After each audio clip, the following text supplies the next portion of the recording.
जय श्री राम दोस्तों।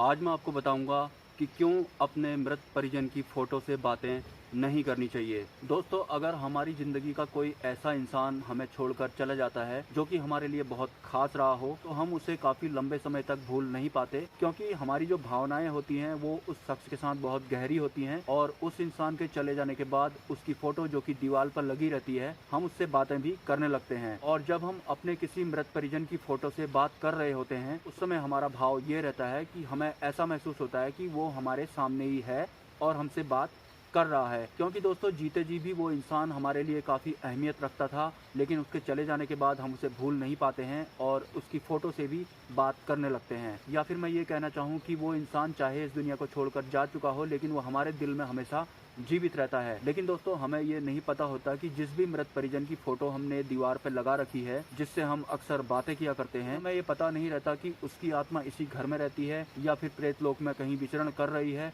या फिर उसका पुनर्जन्म हो चुका है। ये सब ना जानते हुए भी कि उसकी आत्मा का क्या हुआ, फिर भी हम उस मृत परिजन की फ़ोटो से बातें करने लगते हैं। और हम उस मृत परिजन की फ़ोटो से कुछ इस तरह से बातें कर रहे होते हैं कि देखो, अब तो तुम एक आत्मा बन चुके हो, तो तुम मेरी मदद क्यों नहीं करते हो, तुम तो मेरी मदद भी कर सकते हो। कोई भी जो पर्सनल चीज़ें होती हैं, हम उस फ़ोटो के सामने कुछ इस तरह से व्यक्त करते हैं जैसे कि वो हमारी मदद करेगी। और दोस्तों, ये बिल्कुल भी ज़रूरी नहीं कि किसी इंसान की अगर मृत्यु हो जाती है, भले ही हमने उसकी जो फ़ोटो है दीवार पर लगा रखी हो, कि वो उसी घर में उसकी आत्मा रहती होगी। हो सकता है उसकी जो आत्मा होती है वो कहीं प्रेतलोक में भटक रही हो, या फिर किसी दूसरे प्रेत ने उसको अपने वश में कर लिया हो, मतलब गुलाम बना लिया हो। और ये भी हो सकता है कि उसका पुनर्जन्म हो चुका हो। तो अगर उस मृत परिजन की आत्मा उस घर में नहीं रहती जिस घर में उसकी फ़ोटो लगाई हुई है, तो जब भी हम उस मृत परिजन की फ़ोटो से कम्युनिकेट करते हैं, अगर उसकी आत्मा उस घर में नहीं रहती, तो ये एक तरह से दूसरी आत्माओं को आमंत्रण देना भी होता है। होता क्या है, जो ये दूसरी बुरी प्रेत आत्माएं होती हैं, वो उसी परिजन का स्वरूप लेकर के बात करना शुरू कर देती हैं और धीरे धीरे उस इंसान को पॉजेस कर लेती हैं, मतलब उस पर हावी हो जाती हैं। और बहुत देर बाद ये सब पता लगता है जब घर वाले उस इंसान को किसी तांत्रिक के पास ले जाते हैं, और तब तक वो दूसरी प्रेत आत्मा जो कि हमारे मृत परिजन की फोटो का स्वरूप लेकर के आई थी, वो उस इंसान को काफ़ी हद तक बीमार कर चुकी होती है। तो ऐसे कई सारे केस देखने को मिलते हैं। तो कभी भी हमें अपने किसी भी मृत परिजन की फोटो से बात बिल्कुल भी नहीं करनी चाहिए। अगर हमें अपने मृत परिजन की बहुत याद आती है, हम उसे मिस करते हैं, तो उसकी जो तस्वीर होती है वो तो हमारे मन में पहले से ही होती है। तो हमें अपने मन वाली तस्वीर से बातें करनी चाहिए, मतलब अपने मृत परिजन से कम्युनिकेट करना चाहिए, ना कि उसकी फोटो से। क्योंकि जो इंसान हमारे जिंदगी में बहुत खास होता है वो हमारे दिल में रहता है। जैसा कि बजरंगबली ने भगवान राम और लक्ष्मण की फोटो को अपने मन में बसा रखा था। मेरे कहने का बिल्कुल भी ये मतलब नहीं है कि जो भी मृत परिजन है उसकी फोटो ही नहीं लगानी है। आप उनकी फोटो लगा सकते हैं, लेकिन आपको उनकी फोटो बेडरूम में बिल्कुल भी नहीं लगानी है। आप उनकी फोटो को मंदिर वगैरह में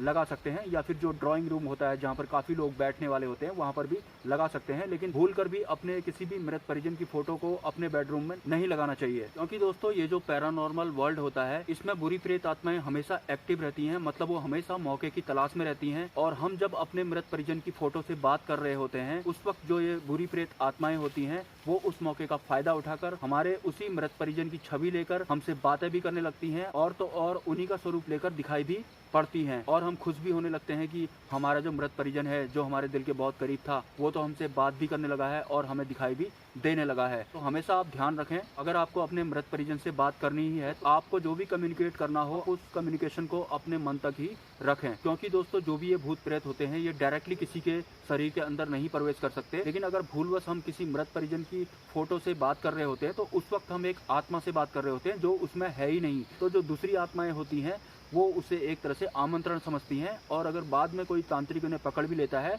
तो वो यही बोलती हैं कि इसने तो खुद मुझे बुलाया था। जो ये बुरी प्रेत आत्माएं होती हैं, ये झूठ भी बहुत ज़्यादा बोलती हैं। और दोस्तों, आत्मा का एक सच भी मैं आपको बताने जा रहा हूँ। जैसे हमारे किसी पारिवारिक मेंबर की मृत्यु हो जाती है, और वो पारिवारिक मेंबर अगर हमारे लिए बहुत खास होता है, मतलब उन्हें हम बहुत मानते हैं, तो ऐसा बिल्कुल भी नहीं होता कि मृत्यु के बाद भी वो जो आत्मा है वो उसी भाव में रहती है। क्योंकि प्रेत लोक में जाने के बाद जो आत्मा होती है वो और भी कई तरह की आत्माओं से कम्युनिकेट करती हैं और बदल भी जाती हैं। भले ही जिस इंसान को हमने खोया हो वो हमारे लिए जीते जी बहुत अच्छा हो, लेकिन प्रेत लोक में जाने के बाद आत्माओं में कई तरह के चेंजेस भी आते हैं। और ऐसा भी होता है जैसे किसी इंसान की मृत्यु हो जाती है, हम उसको बहुत चाहते हैं, लेकिन उसकी मृत्यु के बाद लोग उसे भूलने लगते हैं। प्रेत लोक में जाने के बाद उसकी आत्मा भी ये सब देख रही होती है कि इन लोगों को तो मेरे से कोई मतलब ही नहीं है, तो भी आत्मा में काफी सारे चेंजेस हो जाते हैं। आप खुद सोचिए, आपका जो खास इंसान आपको छोड़कर चला गया है, आप उसे कितनी बार याद करते हैं। तो अगर उनकी आत्मा आपको देख रही होगी और आपका जो भी व्यवहार है वो सब उसने देखा होगा, तो उसे कितना फर्क पड़ा होगा। तो ये सब देखकर भी आत्माएं बदल जाती हैं, मतलब उनका स्वरूप बदल जाता है। आप बिल्कुल भी ये मत सोचिएगा कि जो आत्मा है, भले ही वो माँ की हो, बाप की हो, भाई की हो, बहन की हो, वो आपके लिए अच्छी ही रहेगी। हो सकता है प्रेत लोक में जाने के बाद उसे किसी बुरी आत्मा ने अपने कब्जे में कर लिया हो, उसे एक बुरी प्रेत आत्मा बना दिया गया हो, बांध दिया गया हो। उसके बाद जो भी एक अच्छा इंसान था जिसे हमने खो दिया, उसकी आत्मा भी बुरी हो सकती है। ऐसे भी कई सारे केस देखने को मिलते रहते हैं। दोस्तों, एक बात और मैं बताना चाहूँगा, जो भी हमारे मृत परिजन हैं वो अभी किस कंडीशन में हैं, वो प्रेत लोक में सुरक्षित हैं, क्या उन्हें मुक्ति मिल चुकी है, या फिर वो अभी भी प्रेत लोक में ही हैं, या फिर उनको किसी तांत्रिक या फिर बुरे प्रेत ने अपने वश में कर लिया है। इसका पता कैसे लगेगा? तो आपको मैं एक ट्रिक बताता हूँ, इसे ट्रिक ही बोल सकते हैं।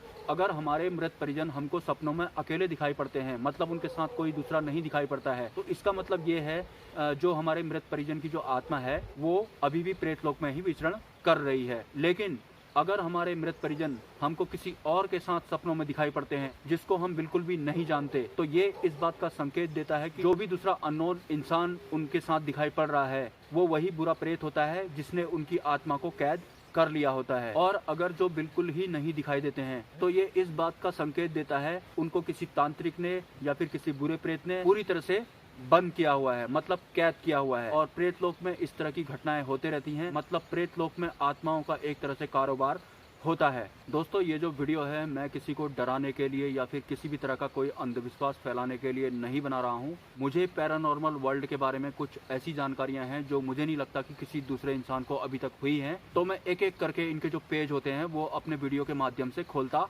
जा रहा हूँ। दोस्तों, हम इंसानों का एक सच भी मैं बताना चाहूँगा कि जब हम खुश होते हैं तो हमें भगवान दूर दूर तक दिखाई नहीं देते हैं, और जब हम बहुत ज़्यादा दुखी हो जाते हैं, पूरी तरह से बर्बाद हो चुके होते हैं, तो ही हमें भगवान की याद आती है। और उसके बाद हम भगवान से ये शिकायत भी करने लगते हैं कि हमें तो इतना सारा दुख है, तो भगवान अगर है तो हमें ऐसी दुखी हालत में कैसे देख सकता है। लेकिन दोस्तों, ये सब इंसान सिर्फ तब करता है जब वो बहुत ज़्यादा दुखी हो जाता है, मतलब जब उसको भगवान की जरूरत पड़ती है या फिर सिचुएशन कुछ ऐसी बन जाती है कि इंसान के हालात बहुत बुरे हो जाते हैं, तो ही उसे भगवान की याद आती है। लेकिन हम इस बात से अनजान रहते हैं कि जब हमारी जिंदगी में खुशियां थी तो भी वो हमें देखा करता था, लेकिन उस वक्त हमें भगवान की याद नहीं आती थी। और जब आज हम दुखी हो चुके हैं तो भी भगवान हमें देखता जरूर है, लेकिन टोटल मिला करके जब हम खुश हुआ करते थे उस वक्त अगर हमने भगवान को याद किया रहता तो हमारे बुरे हालातों में भगवान की कृपा हम पर जल्दी हो जाती। इसका एक सटीक एग्जाम्पल मैं देना चाहूंगा। अर्जुन को भी गीता की याद तभी आई थी जब उनका संपूर्ण साम्राज्य खतरे में था, मतलब रणभूमि में था। तो ठीक वैसे ही हम तुम में से जितने भी लोग हैं, ये सवाल हमें खुद से भी करना चाहिए कि हमने भगवान को याद करना कब से शुरू किया था। आप में से भी कई तरह के लोग होंगे, जो कोई बजरंग बली की आराधना करता होगा, कोई भगवान शिव की आराधना करता होगा, कोई भगवान गणेश की, कोई भगवान कृष्ण की आराधना करता होगा। लेकिन अगर गौर किया जाए तो उन लोगों को अपने आप से एक सवाल जरूर करना चाहिए, उन्होंने इन भगवानों की जो आराधना है, जो साधना है, कब शुरू की थी? अपने उन दिनों में जब वो बहुत खुश रहा करते थे, या फिर अपने उन दिनों में जब उनके हालात बहुत बुरे हो चुके थे? तो दोस्तों, ये था मेरा आज का वीडियो। मिलते हैं नेक्स्ट वीडियो में। Have a nice day.